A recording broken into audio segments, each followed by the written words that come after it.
Welcome parents, I'm Garima, nutritionist by profession. Today we are going to talk about how nutrition is important for our child's health.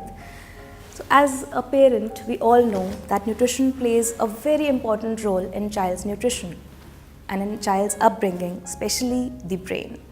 So how we think that nutrition is so important for an upbringing of child, which is very crucial, especially for the 2 to 6 years of age, because all the major developments and growth, especially of the brain, is at their peak by this age. So 2 to 6 is the most crucial age.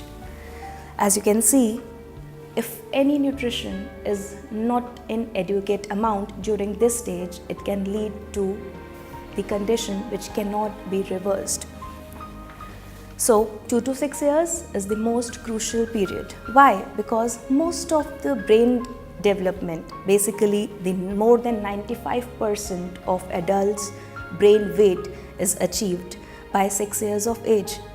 And if as a parent we are not taking care of the child at this point, you can just imagine the child is going to bear the losses.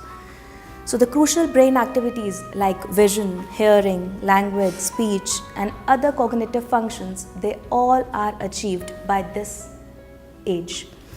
So any development lost during this age, which is very crucial growth period, may or may not be recovered. So just imagine if we as a parent don't consider the health of a child or nutrition of our child not so important, that losses cannot be recovered. So this is a general food pyramid. You can see all the children need this. So this is the complete pyramid. We need the grains, vegetables, fruits, milk, meat and beans for all the important functions. So complete carb diet is not recommended. It should be a combination of a balanced meal. So as a parent, you need to be smart. Nowadays, children are very fussy eaters. We cannot just serve a single platter in front of the kid and say, you have to eat it. No. So as a parent, you really need to be smart enough. Try to incorporate healthy diet in a very tricky and very attractive way. Like children cannot eat green leafy vegetable as such, but if you make it in a form of a cutlet or maybe a chila or maybe a pakoda out of it, then it is more acceptable. So be a smart parent so that you can offer the nutritious food to the child and child is ready to accept whatever you are offering. So in a similar way, like you are making palak or bathwa sandwiches or cutlets or parathas in that case, just associate the food to the cartoons, like Popeye eat the spinach. So if you want to be like a Popeye, very strong and very helpful to people, you have to have the nutritious food. You have to be strong like Papa, you have to be strong like Mama, you have to be very alert like your elder brother or sisters. So these are the phases you can actually use to attract a child about the nutritious food. Similarly, you can make the rotis as a multi-grain. So use different cereals, maybe oats flour, maybe bran, maybe chana atta, maybe soya bean atta. So all these things can combine and make a food more nutritious and more energy dense. So this the child don't understand. This you as a parent need to understand. So similarly, you can say a palak roti or a bathwa roti as a green roti, or maybe the grass wali roti, or you can use different terms. This is completely up to you how you will attract your child towards a simple food. Or you can make the sandwich more attractive by using smiley faces, or maybe by a sprinkle of a ketchup, or maybe different shaped cut vegetables or fruits. So just make the food more attractive so that the child will really be acceptable. So different options for the lunch, or maybe a snack option like suji pancake stuffed with any of the vegetable, or maybe any seasonal fruit, or maybe a fruit platter with lots of fruits into it, or maybe black boiled chana with a seasonal fruit, or steamed idli. So keeps on changing. We ourselves also don't want to eat the similar kind of food on a daily basis. So just keep on changing, make the food more attractive, make the food more nutritious. This is completely to your hand. So different option, snacking option is like you can make bhel puri, or you can make fruit yogurt, maybe sweetened with any of the good choices of maybe a supplement, or maybe glucose powder, or maybe something more healthy like strawberries or something. So that a simple food is a nutritious food when the child is for the child. Now comes different micronutrients. So just try to understand there are majorly two types of nutrients: macronutrients and micronutrients. Macronutrients are those which are required in larger amounts, like carbohydrates, fats and proteins. So these carbs is basically all the cereals like wheat, maybe bajra, chana, ragi, oats, dalia, whole wheat. So this is the complete range of cereals, the carbohydrates. Potato is also a form of carbohydrate. So they will provide you energy, instant energy by the carbohydrates. Then comes the fat. Fats are also good fat and bad fat. So try to focus more on good fat rather than bad fat. So feeding the child too much on mayonnaise, too much on cheese, too much on butter or ghee is not a good habit. Try to opt for a good fat, maybe olive oil, maybe canola oil, maybe normal refined oils, and sometimes definitely you can use mayonnaise and cheese and butter and all these things. It is not restricted, but you have to be used in them in moderation. Then so carbohydrates we have dealt, fats, then proteins. What kind of proteins child do need? Protein is also A grade protein, B grade protein. Protein from vegetarian sources are basically B grade protein, and from non-vegetarian sources are A grade protein. So always make sure that the child should have at least 2 servings of milk, that is approximately half a kg of milk. So maybe in form of milk as such, maybe custard, maybe kheer, maybe curd or any form. So you as a parent need to find the options like what all you can prepare of this milk, so that at least half a kg of milk is given to a child. Now comes the micronutrient. Now micronutrients are basically those vitamins and minerals which are required in a small quantity. They are required maybe in milligrams or maybe micrograms, but they are very crucial. So you cannot skip these. You cannot think of a complete nutrition out of this micronutrients. So zinc, iodine, iron, DHA, choline, or maybe any, you can say all the vitamins and minerals are micronutrients, but are very, very important for your child's growth. So now these are required in small quantities, but are very important.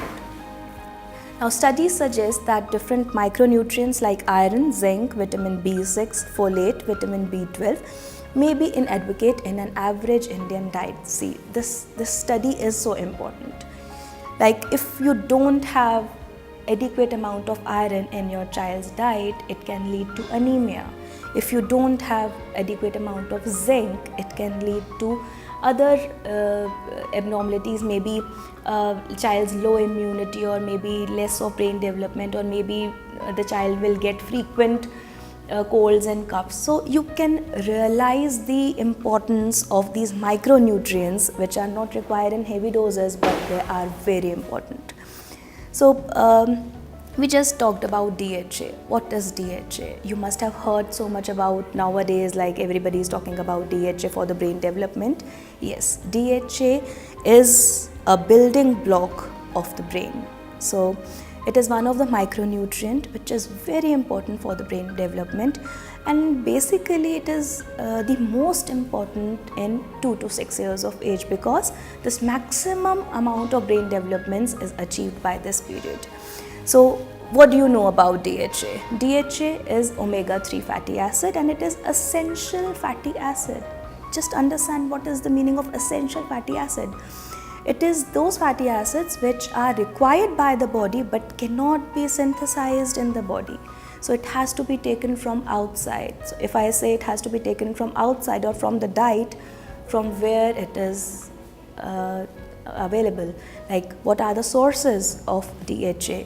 So that is the question which all the parents needs to listen, that DHA is basically mostly present in the marine sources, that is fish.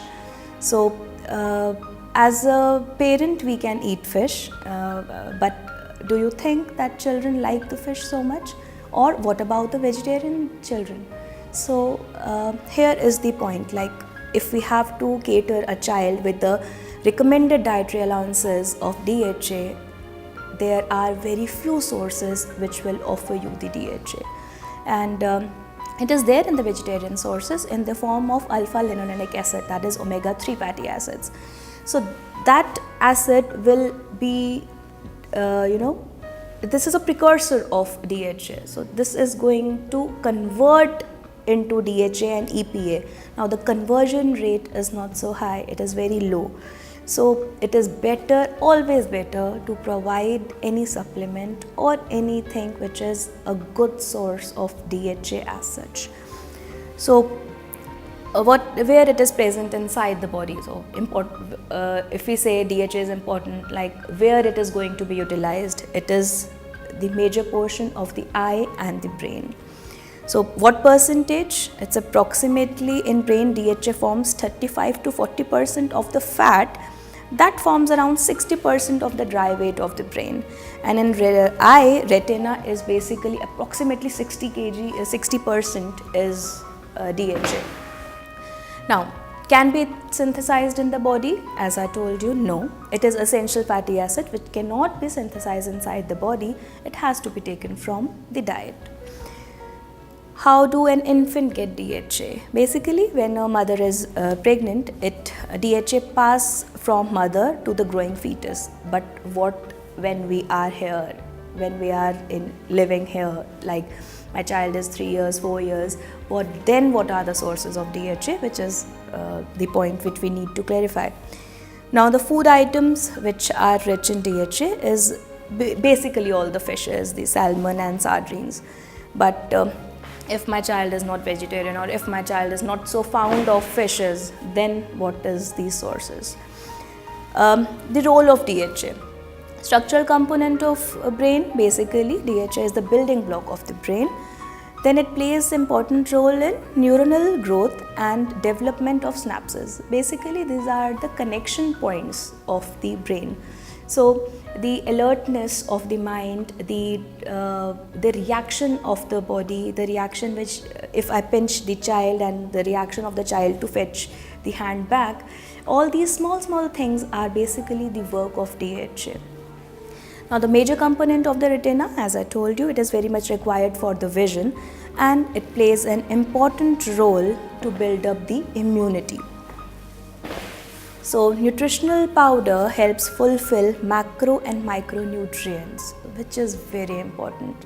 So if we are taking help of any nutritional powder to bridge up the gap, what my child requirement is and what my child is actually having, this bridge can be built up by these nutritional formulas.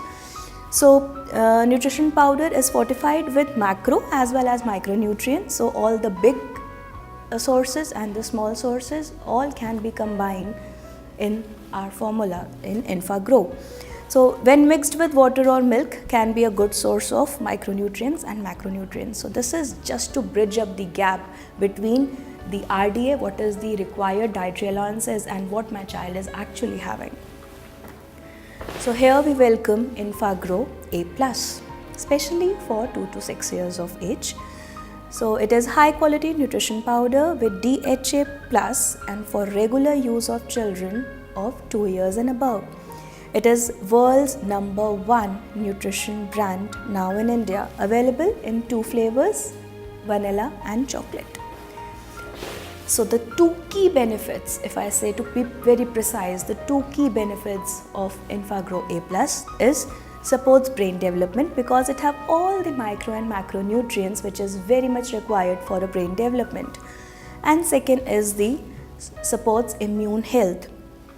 It basically have triple health card, which is a combination of DHA, prebiotics and micronutrients to support a child's immune health by improving the quality of respiratory health, gut health and resistant to common infection. So this all is important for your children. And here is the company, Mead Johnson Nutrition. This is the founder of Enfagrow A+. It is founded in 1905 by Mr. Edward Mead Johnson, and this company has one USP, that is they have more than 30 years of experience. They are basically doing the research work from last 30 years on DHA and its effect on brain development.